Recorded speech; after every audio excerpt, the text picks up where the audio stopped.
Deixam o corpo de Khalil na rua como se fosse uma exposição. Mataram ele. Os policiais revistam o carro de Khalil. Tento dizer para eles pararem. Por favor, cubram o corpo dele. Por favor, fechem os olhos dele. Por favor, fechem a boca dele. Se afastem do carro dele. Não peguem a escova de cabelo dele. Mas as palavras não saem. Claro que elas não vão sair. Está em choque.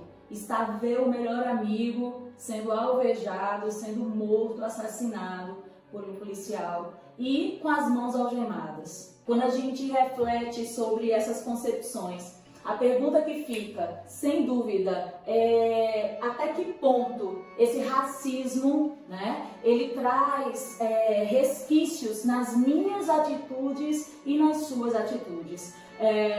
Quando eu tenho o trecho da Star na página 9 e ela diz: nem sei se essa festa é meu lugar, nem falando burguesa nem nada, é que tem alguns lugares onde não basta ser eu, nenhuma versão minha.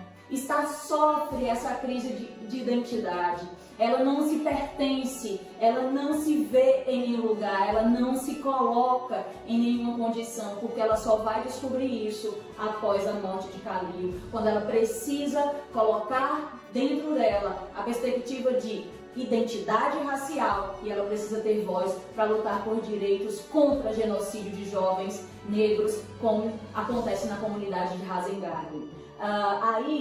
Nós vamos perceber algumas questões. Será que podemos afirmar, que Star ela possui uma identidade racial como essas ativistas aqui, essas duas ativistas? Makota Valdina, ela diz: não sou descendente de escravos, eu descendo de seres humanos que foram escravizados. Tem consciência de quem é, tem consciência de que o ser humano escravizou o negro não é escravo. Essa ideia de lutar contra um sistema de opressão, de injustiça, de desigualdade. É inegável isso sendo discutido pela Andy Thomas. A outra ativista, Carolina Maria de Jesus, uma das escritoras que estão aí em voga hoje, mas tiveram que lutar pelo direito de ser poetisa. Ela, uma mulher negra, periférica, uma mulher que negaram a ela, inclusive, a identidade de ser poeta. E ela diz assim: escrevo a miséria e a vida infausta dos favelados. Eu era revoltada, não adiantava em ninguém. Não acreditava em ninguém, desculpe. Odiava os políticos e os patrões, porque o meu sonho era escrever e o pobre não pode ter ideal nobre. Eu sabia que ia agariar inimigos, porque ninguém está habituado a esse tipo de literatura. Seja o que Deus quiser, eu escrevi a realidade. Quando ela escreve sobre o diário de uma favelada, quarto de despejo, ela está querendo trazer à tona isso que só vai descobrir ao longo do seu processo de sofrimento, forjando o seu caráter. O negro é tratado como um forasteiro, perigoso, até que prove que é digno de confiança. O sociólogo Elijah Anderson, quando ele representa essa negritude marginalizada por uma sociedade, em sua maioria branca, normativa, hétero, judaica cristã, ele está querendo dizer o seguinte: essa marginalização que estão me imputando, que imputaram a Khalil, ela tem que combater o racismo, É necessário conhecer o que é isso, é necessário pensar sobre isso, é necessário discutir sobre isso.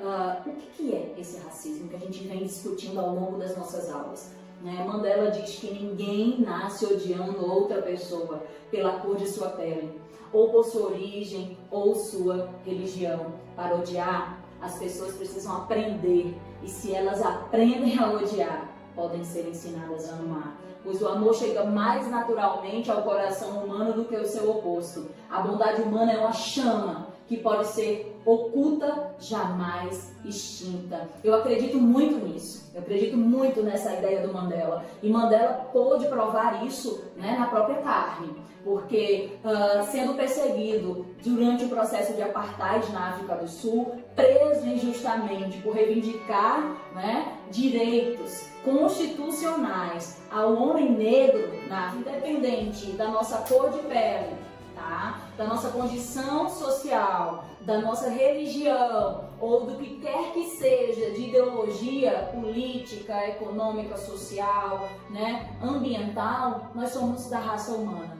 Né? E é por isso que quando a gente percebe que no trecho do livro, na página 21, Khalil, antes de morrer, fala para Star: escuta, presta atenção, Star, nas iniciais de Thug Life. Isso quer dizer que o ódio que a sociedade semeia, ela vai sendo reproduzida nas crianças, e essas crianças vão se voltar contra essa própria sociedade. É a invisibilidade pública. Quando eu não quero ver um problema, isso se volta contra a sociedade. Quando eu nego que ele existe, quando a gente nega que existe o racismo, eu paro de combater esse racismo? Essa é uma reflexão que a gente tem que fazer. Diante disso, nós temos o artigo 5º da nossa Constituição. Né? Esse artigo 5º, todos são iguais perante a lei, sem distinção de qualquer natureza, garantindo-se aos brasileiros e aos estrangeiros residentes no país a inviolabilidade do direito à vida. Olha só que coisa forte. Eu me emociono com com esse trecho da nossa Constituição. A liberdade, a igualdade, a segurança e a propriedade. Tudo que Khalil não teve. Lógico que ele estava numa realidade americana. Mas e os jovens brasileiros que estão aqui? Os jovens negros do nosso país estão tendo plenitude garantida nesse direito? E eu indico para vocês uma intertextualidade agora que a gente vai ver. Cara, Gente Branca é uma série que vai discutir exatamente sobre isso. Sobre, em uma universidade americana, né, ter uma festa, e nessa festa os jovens brancos se fantasiarem de negro. Achamos que essas verdades são evidentes, que todos os homens nascem iguais, que recebem de seu Criador direitos intransferíveis, entre eles vida, liberdade e a busca pela felicidade.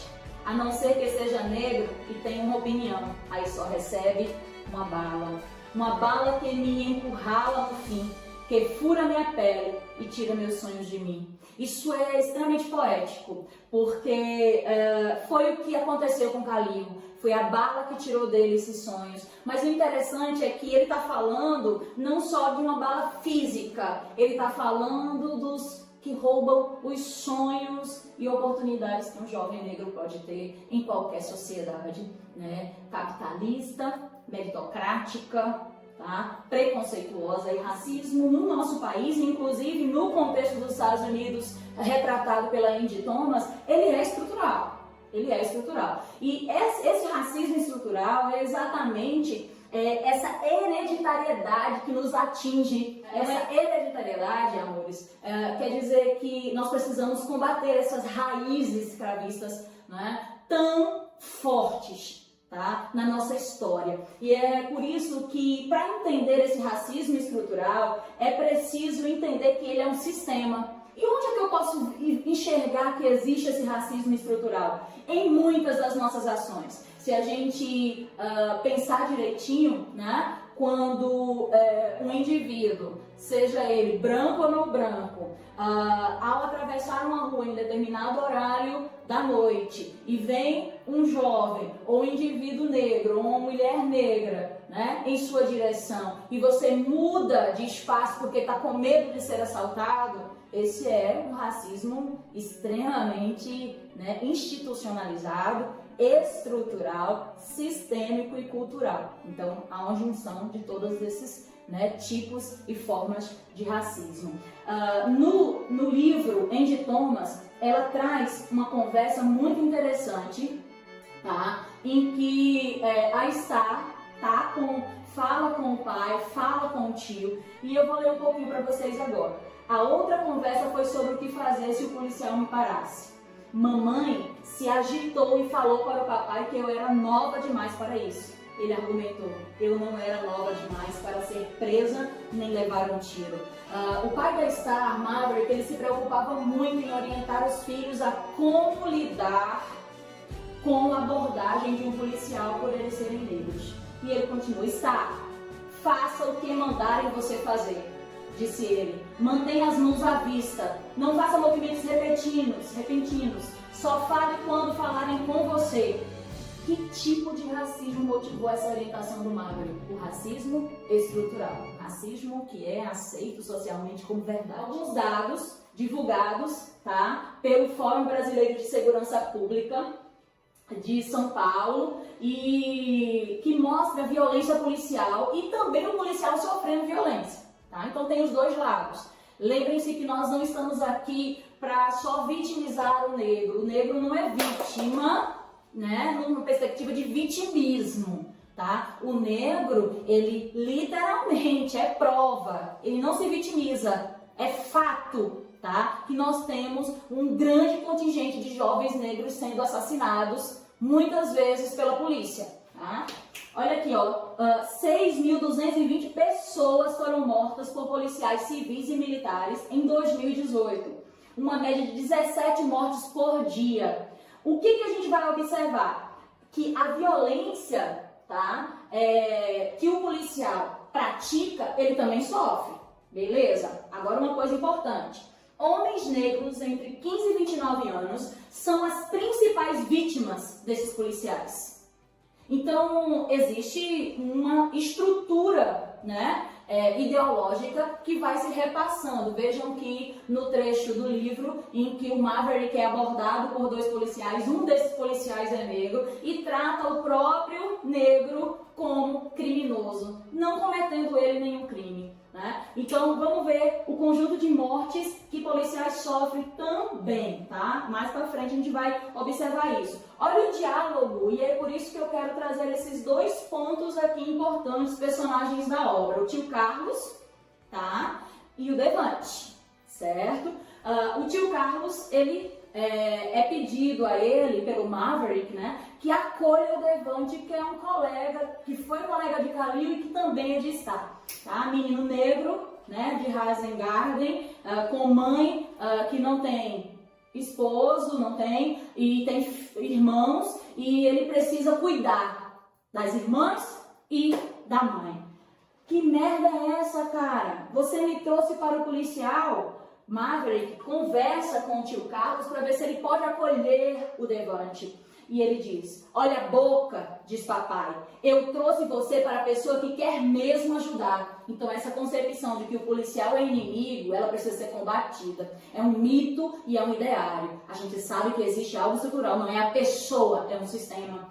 Mas a polícia, se meus amigos descobrirem, vão achar que estou dedurando. Eles não são seus amigos, se você tem que se esconder deles. Além do mais, tio Carlos não pediria você para dedurar ninguém, página 192. O que a gente observa disso daí? A gente observa que o Devante, ele tinha uma visão, tá, extremamente preconceituosa também dos policiais, que é o ódio que você semeia, o ódio que nós semeamos, tá? Aí nós vamos para a página 204. Como eu falei, ninguém gosta de vender drogas, diz ele, o Devante. Eu odiava aquilo, de verdade, mas odiava ver minha mãe e minhas irmãs passarem fome. Ele fala isso com a Star, dizendo que a Star é uma privilegiada por ter pai e mãe cuidando dela e por ser uma família que dá um mínimo de estrutura. E ele, como jovem negro, não ter condições nem de comer. E quem é que vai dar esse apoio ao poder paralelo? É o crime organizado, que no caso dele é o tráfico dos King Lodges, né? A fala aqui da página 217.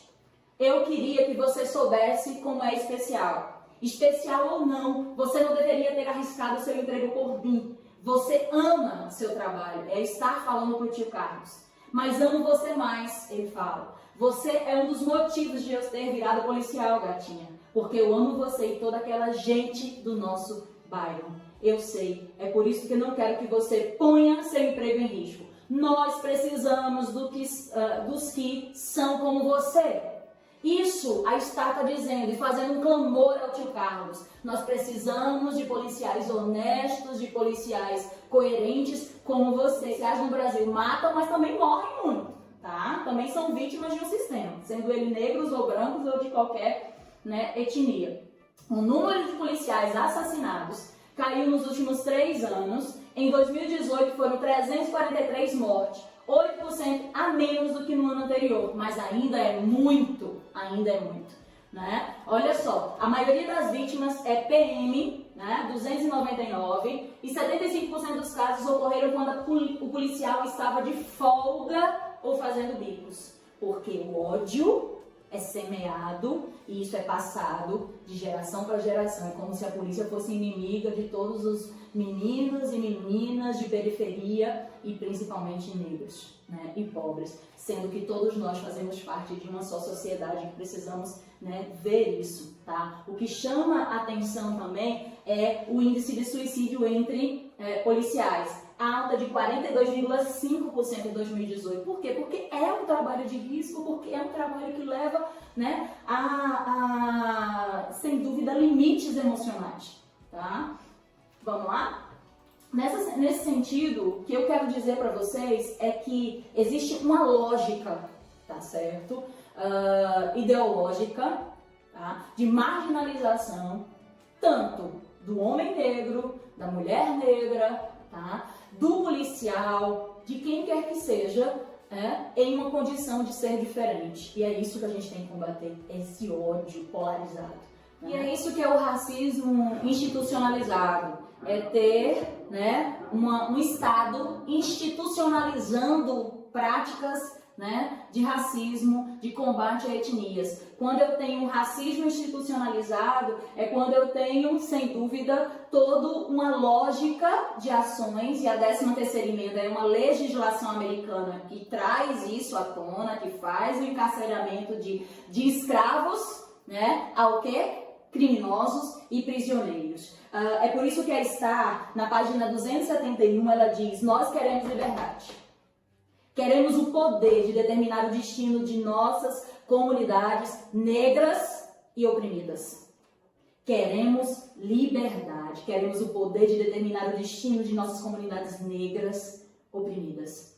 É isso que esse combate ao racismo institucionalizado, ele precisa acontecer no nosso país. Quando eu tenho ações, tá, de ódio, de exposição, de menosprezo, de subjugação por causa de cor de pele. E aí vocês vão encontrar vários exemplos disso. Eu vou só retomar um aqui, ó. Quando em uma mesma abordagem homens brancos são ignorados e negros são revistados pela polícia, isso é racismo institucional.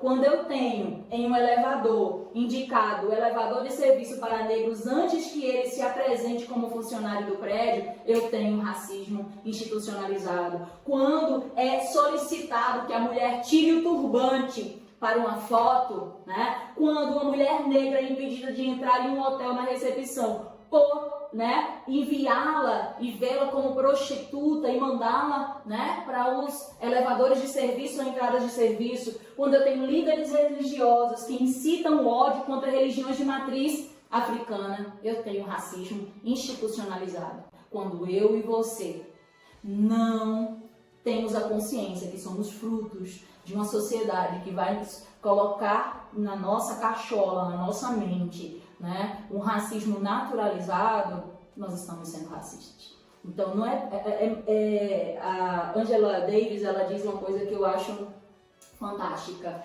Ela diz que não basta não ser racista, é preciso ser antirracista. Isso quer dizer que nós vamos ter medo, nós vamos ser coagidos muitas vezes, mas é preciso o quê? Lutar.